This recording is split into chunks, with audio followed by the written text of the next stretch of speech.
Good afternoon, everyone. I'm Dr. Madhuri. It is a pleasure to meet the passionate educator here today. In my 18 years of teaching, from being Cambridge examiner to teacher trainer, one thing I have learned is that grammar can be one of the most joyful parts of a language if we teach together.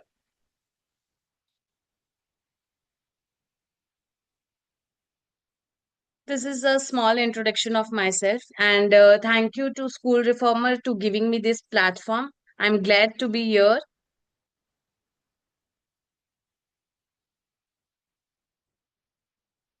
Have you thought why grammar feels boring? Why the learners are going away from grammar? Why they don't want to learn grammar anymore? But it shouldn't be. Learners memorize but don't internalize. Worksheet is creating a fatigue for them. Languages use of language is missing. Grammar taught in a isolation. No connection to learners for their real life experiences. Because of all these reasons, learners facing issues with the grammar, they are they are feeling very bored with the grammar what we are teaching them. So we need to make it very interesting. Have you noticed learners can recite the definition of a noun perfectly but struggling to write a sentence that really means something? This is where the problem lies. Grammar become a checklist. No rote learning needed now. Here I today I am going to give you some basic activities which you can directly implement it in your classroom which help make this grammar activity based learning where learner will be participating more, they will build confidence. This will help learners to use grammar as a tool, not a fear. Make grammar visible, make your learning visible into the classrooms.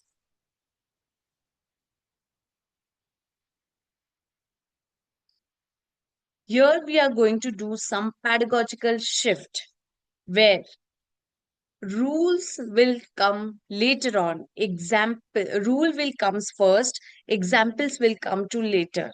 Experience first, rules automatically emerge naturally.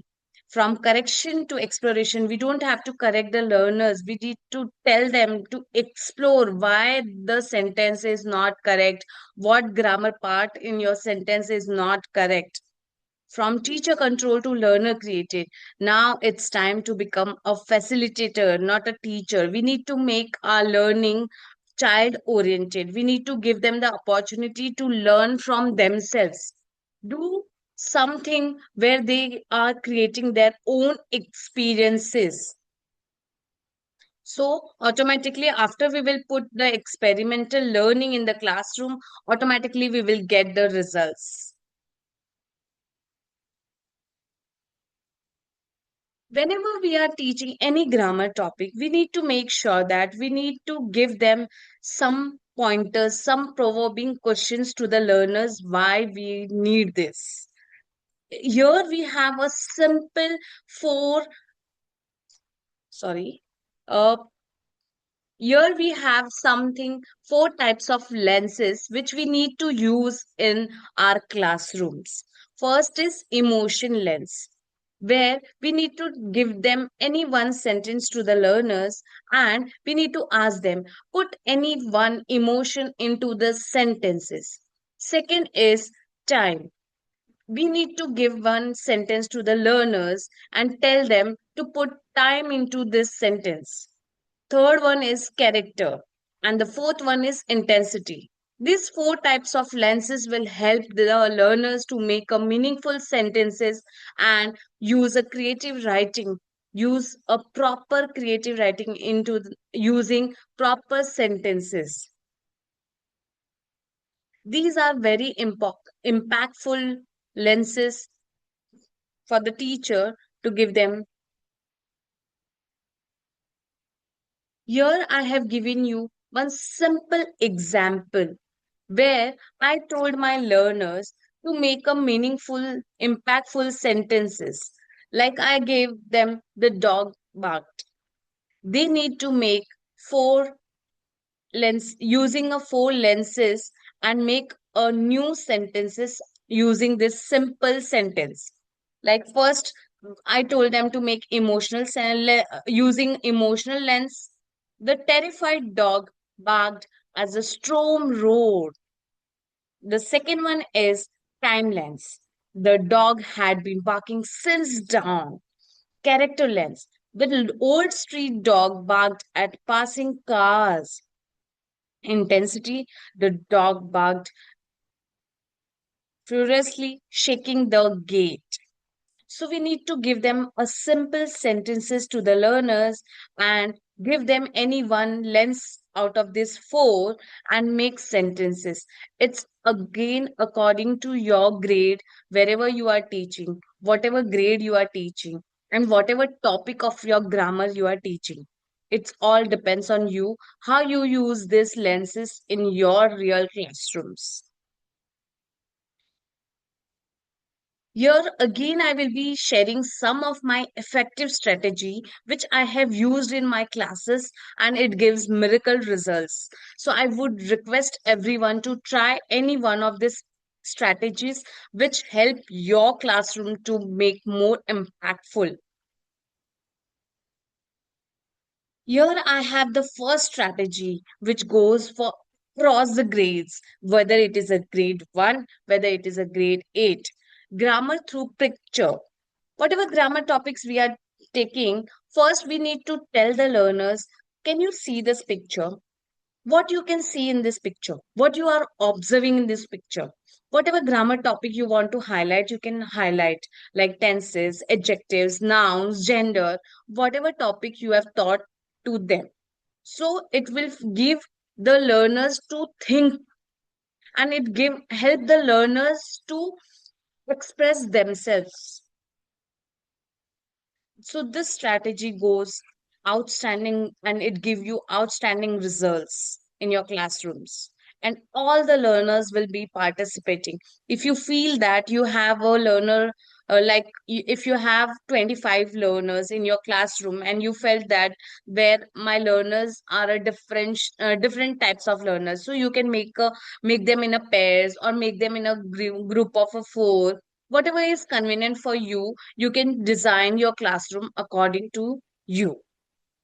And the second thing is sentence surgery, where you can just give some piece of cutouts where the words are written and just tell them to make meaningful sentences, to rearrange it and add something into it, and you can use in a group activities whatever grade you are teaching it. So grammar through the pictures, grammar through the sentence surgery, where you are just giving the, I have also given the examples where which grammar topic can go with which strategy. So first one will go with the tenses, adjectives and prepositions, and the second one will go to punctuations, connectors and fragments. Yeah. Now this Gen Z is like memes. So we can have some memes with the wrong grammatical sentences and we can just show them and we can tell them ki what kind of grammar is incorrect in these memes. You can make a new meme out of it, or you can just reframe the sentences, identify grammar and rewrite. You will don't believe that you will get excellent result in this. And the fourth one is my favorite, that is a story dice grammar. Here you can just create one dice where whatever grade you are teaching and whatever grammar you want to impact in. For example, you want to just teach them how to make questions. So you can just write why, how, what, whatever you want to write on that. So you can just have a verbs, nouns, adjectives, color names. If you're teaching a pre-nursery or pre-classrooms, you can just have a colors and you can just tell them, you can just give them a dice and tell them to just throw it and just see which color is this. Red. So you can make sentences out of it. You can make the things which are in red. You can modify these strategies according to the need of your classroom and your learners. These are the some strategy which gives excellent results, impactful learnings in your classrooms.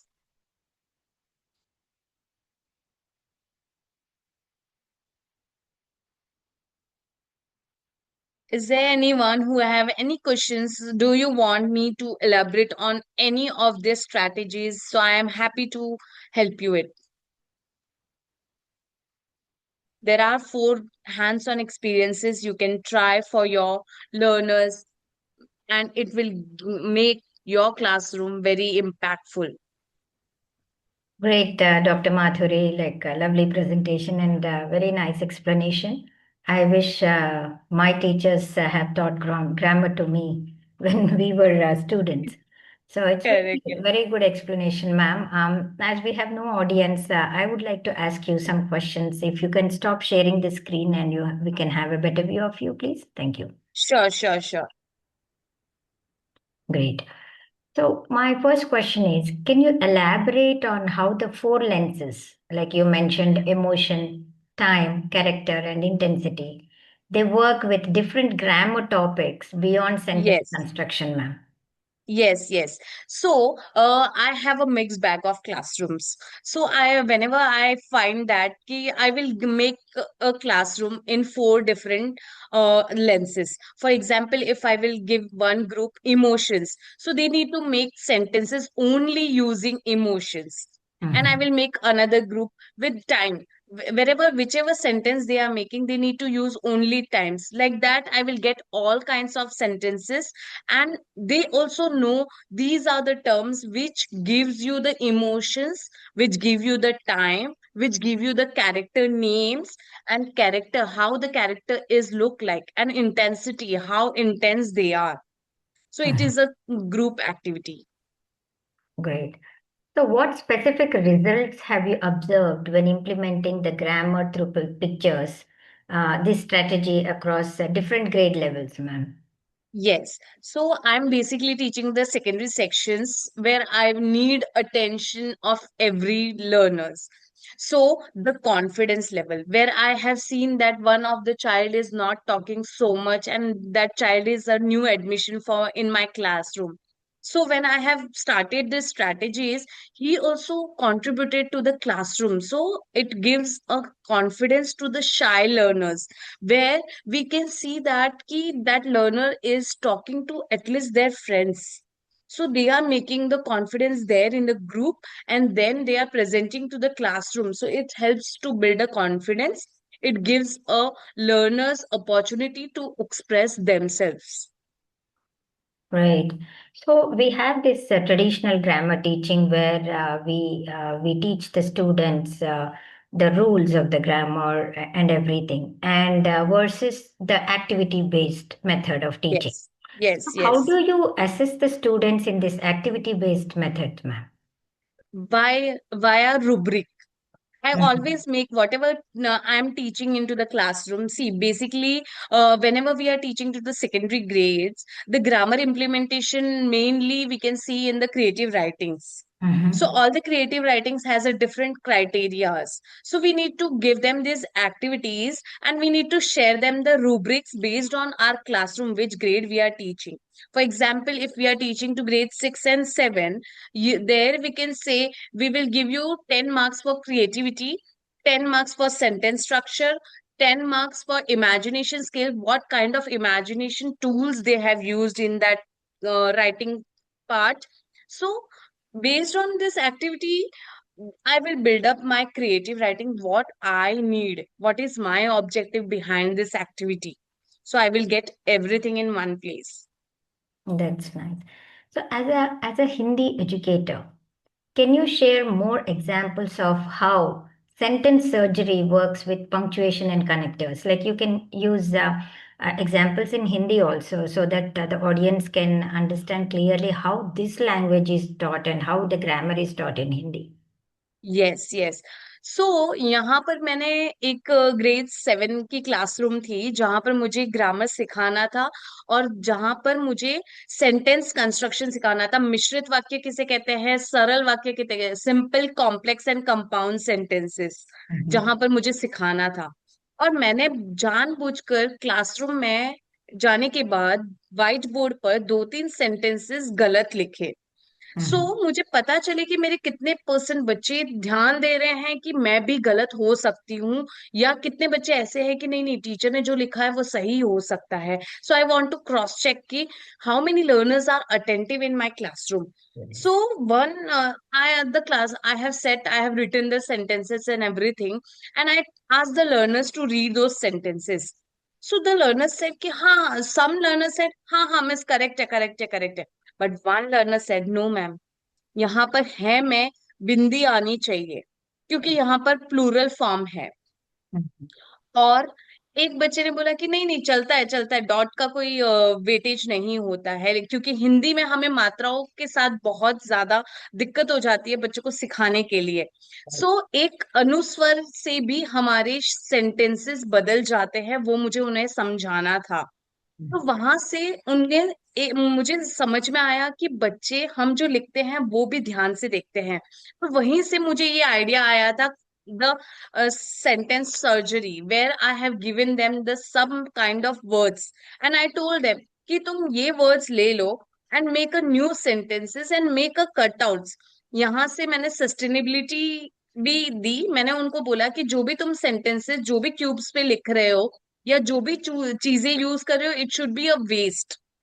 वहां पर हम classroom में sustainability भी लेकर आ सकते हैं. जो waste papers रहते हैं उनके ऊपर वो लोग सेंटेंसेस लिखते हैं, और हम लोगों को, सभी बच्चों का अटेंशन भी मिलता है उससे. nice. So, what challenges do teachers typically face when shifting from rule first to experience first grammar teaching? It's a very innovative teaching, experience first grammar teaching. Yes. Yes, in teachers life the biggest challenge is time.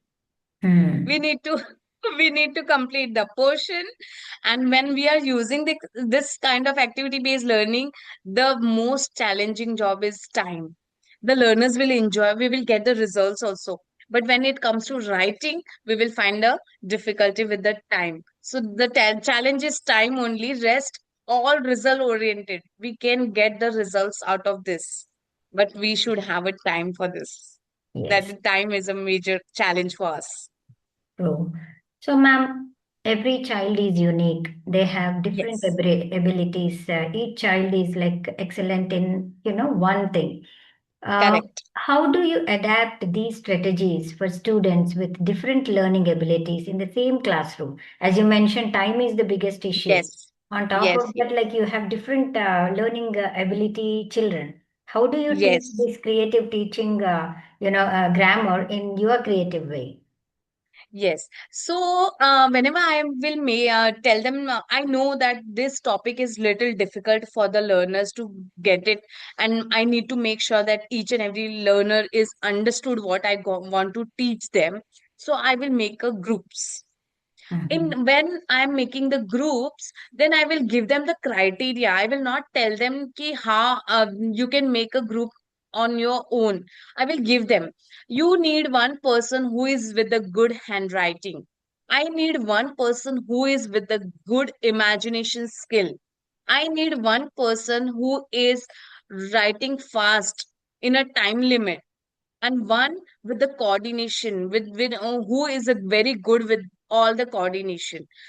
Like that, I will make the criteria based on the requirement what I need from my learners. In that scenario, we will get the result, and we will have a differentiate learning in one classroom, where we have the imaginations also in the place. And when that group is presenting, we will make sure that we will tell the learner who have not spoken much. We know which learner is shy, which learner is not contributed much. So we will give them the opportunity to speak up about that presentation, what they made as a group. This will help them for the self confidence, and the learner will also feel that my thoughts are valued. Right. So again, coming back to the time constraint, ma'am, how do you ensure curriculum coverage while using these time-intensive activity-based approaches? Yes, so I will think. See, this is a little difficult question for me actually. Here we need to make sure that ki whatever activities we are giving them, we need to make sure ki we will get the results also. When I'm giving any activity to the learners, I will make sure that I will tell at the end of it, you need to make one piece in writing a paragraph or as a homework. I can give it so next day I will get that as a whatever creative writing I needed out of any grammar topic which I taught them. Mhm. So, ma'am, did you face, let's leave the students, for a minute aside. In your experience, did you face any resistance from the management who is accustomed to traditional grammar instruction and you want to put your creative way of grammar teaching? Did you face any resistance from the schools or the No, management? no, no, no, no. Actually, the my school where I'm teaching from last 16 years. Mhm. So I have not faced because my learning is lifelong learning. So we are promoting the teaching which needs to be changed every day with the learners. Okay, So I have not faced any kind of issues with my management. that's a very good thing. Mhm. So, what do you think, ma'am? What training or preparation do teachers need to effectively implement these methods? The teacher needs to be first lifelong learner. And we need to, as a teacher, we need to make sure that we are with them. For Right. example, in the nowadays AI is taking so much. So we need to make sure that we are also upgrading ourselves with AI tools. So whatever we are learning new, we need to make sure that it is not necessary. I am learning whatever activities I'm making. I have learned from my learners. I'm not feeling that oh, I have learned from my learners. No, you need to be very open wherever you are getting. As a Hindi teacher, I never thought that I will not use English teachers or a math teacher's activity. You need to be open first. A teacher should be open for learning new things. That is the most important part of a teacher life. If you are feeling open for learning, then automatically everything will be in place and you will always have a good rapport with your learners and connection with the learners, because without connection with the learners we will not make our learning visible.